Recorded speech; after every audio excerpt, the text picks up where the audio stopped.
Owning an RV means a lifestyle of adventure, freedom, seeing the country. But today, we're exposing some of the biggest myths about RV life so that you don't fall into the same trap that many RVers have fallen into. Oh, we've never fallen into any of these traps. All right then, let's jump in, because you know that's not true. The first myth is one we hear all the time, and honestly, this one, we fell for it. A lot of people assume if you spend more money on an RV, you're getting a better quality product. That makes sense. I mean, really, you should get a better quality product. I mean, a bigger price tag translates for most of us into better build quality, better parts, all resulting in fewer problems. Yeah, but here's the thing. Most of the manufacturers out there, whether it's entry level or it's a $200,000 motorhome, they will use the same parts from the same suppliers. So the fridge, the water heater, the air conditioner, the furniture, the cabinets, the latches, it's often the same stuff bolted into different rigs. Here's an example. We went into a high-end RV that had a price tag of around $800,000, and we noticed that there were parts in there, especially parts on the cabinetry, that were the same parts used in their $200,000 RVs. You're spending $800,000. You don't want $200,000 parts on your $800,000 rig? The $800,000 RV had the exact same cabinets, the exact same drawers, exact same clips to close those drawers. They're both plastic versus metal. There were just so many similarities for a lot more money. Now, it was a diesel. Yes. So I will give them that. And to be fair, there was some lovely tile on the floor. That's true. So there definitely were upgrades, but all we're saying is that they do use a lot of the same components from less expensive models in the more expensive models. And if a lot of these same components are breaking down in the less expensive models, the same thing will happen in the more expensive models. So you just want to make sure that you do your research, you check out the quality of the materials being used in that more expensive RV, and maybe even look at the lower levels of the RVs. I mean, we did see another company making comparable RVs, and they use metal clips for their drawers. That's true. So it's just a matter, like with everything, with RV stuff. We have said this so many times. Just do your research. Do your research. And remember, the sticker price doesn't protect you from shoddy assembly or quality control issues. In fact, sometimes the more complex the RV, the more bells and whistles you have in there, the more that can go wrong and the higher the repair bills once you take it home. But I want all the push button stuff. I know you do, John. We don't pay for manual things around here. So, unlike John, instead of assuming that more money means better quality, look closely at the floor plan, look at the warranty, look at the manufacturer's track record. Trust me, we've seen rigs at every price point, and paying more doesn't guarantee fewer headaches. And speaking of going wrong, when something goes wrong with your RV, and it will, the first advice most people hear is just take it back to the dealer. Wait a minute. So what? They do. They tell you to take. Why didn't you take it back to the dealer? That's a good point. But what a lot of people don't realize, and those experienced RVers out there do, is that RV dealerships do not work like car dealerships. There is not a contract with the RV dealer to have to take care of your Jayco because they sold Jaycos, or their Fleetwood because they sold Fleetwood. But I think more to the point is they sell dozens of different brands with dozens of different floor plans with dozens of different drivetrains. They can't be experts on any of them. No. And a lot of times, RV dealerships will not service your RV unless you purchase your RV from them. Yeah. And that's because they have very long wait times. Most of these RV dealerships, especially the bigger ones, sell a lot of RVs. And those RVs are definitely going to come back. So they are very backed up with work in their maintenance shops. And they will always prioritize RV owners who purchase from them versus RV owners who purchase someplace else. Right. When you do get into the maintenance shop, you're at the mercy of overwet. Overwet. Over what? Overworked techs that may not have the training on your particular RV. We have heard stories of people bringing their RVs back to the dealership and the RVs sit for months. And not only have you missed out on the fun and the enjoyment of using your RV during that time period, but a lot of people are, while their RVs in the shop, are paying for storage fees, you're paying for insurance, and your RV is sitting outside in the elements for extended periods of time. And of course you're paying on that RV. And you're paying on your RV, that's a good point, and then you can't use it. Nope. Instead of always running back to the dealer, we recommend that you learn how to do a lot of these repairs yourself. Well, if your vehicle's still under warranty, I know how I felt. I was reluctant to touch anything. So what we did instead was we went back to the manufacturer. If you can, that is a great option.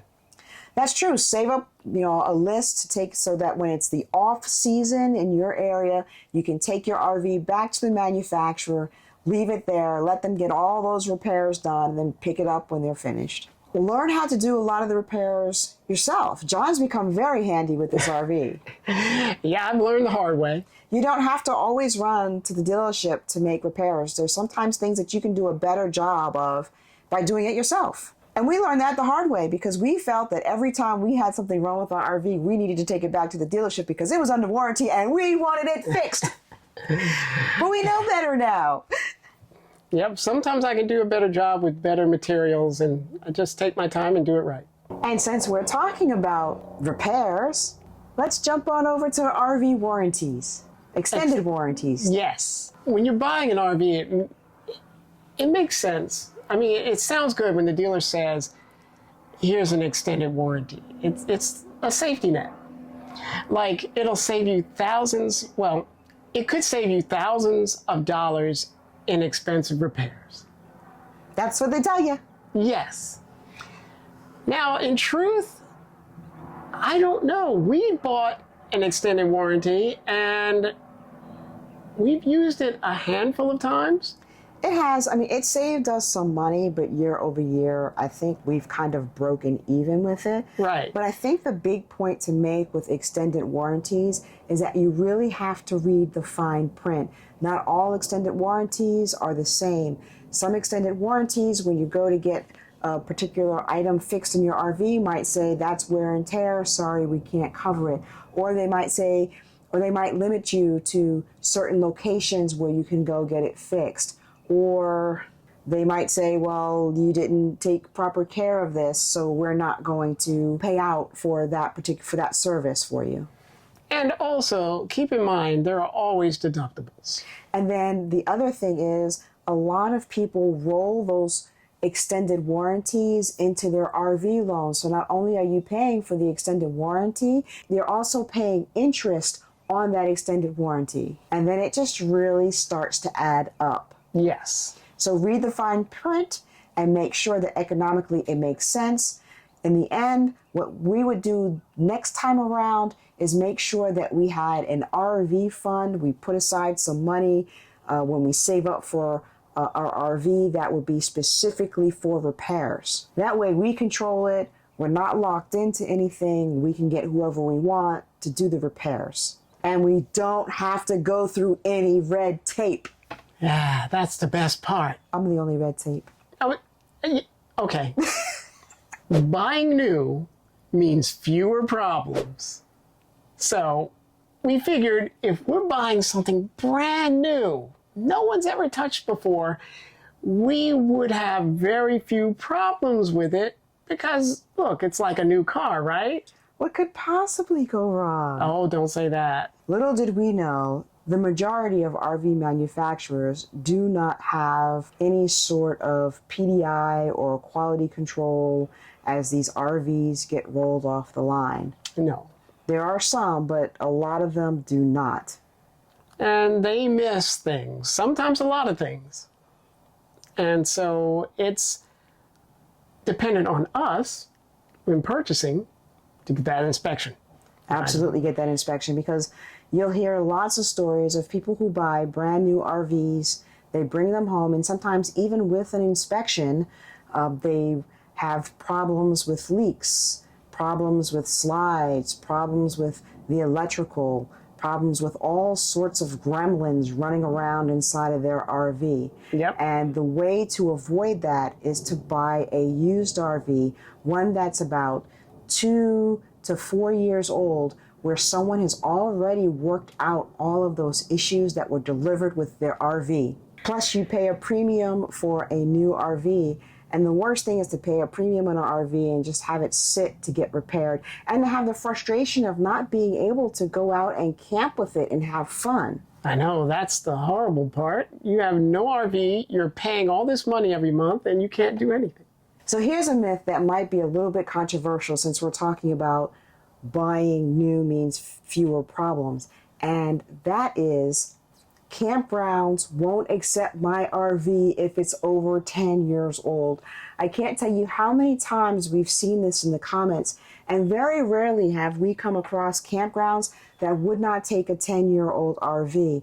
Look, if you want to go to a resort, a high-end RV resort, then yes, they are going to be much more selective about the kinds of RVs that are parking there. They have an image that they want to uphold. They want to make sure that your RV is not going to leak all over the site.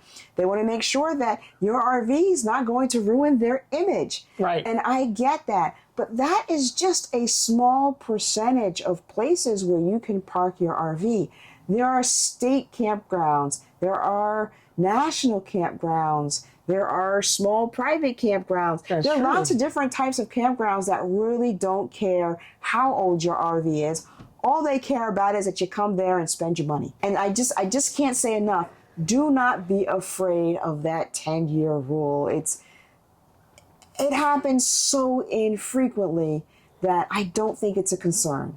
Get what you can afford to enjoy the lifestyle, and then enjoy it in the way that you can with what you have, and be happy with that. Oh, yeah. You know? Yeah, just go out and have fun. Not everybody needs to have, top of the line Newmar, London Air, whatever, or Prevost, or whatever. Just, you can enjoy it. It doesn't matter if you're in a pop-up, if you're in a Class A, a Class C, a Class B. It doesn't matter if it's 2 years old, if it's 20 years old, as long as it works and you can get out there and you can enjoy the lifestyle headache-free, for the most part.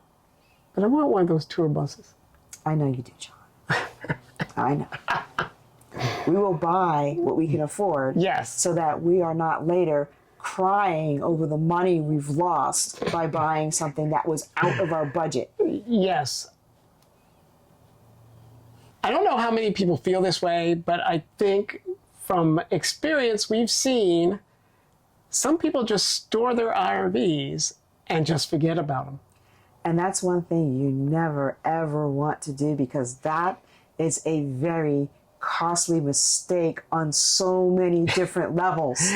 Yes, we have found that it is best to check on your RV when you're not using it, especially quite often.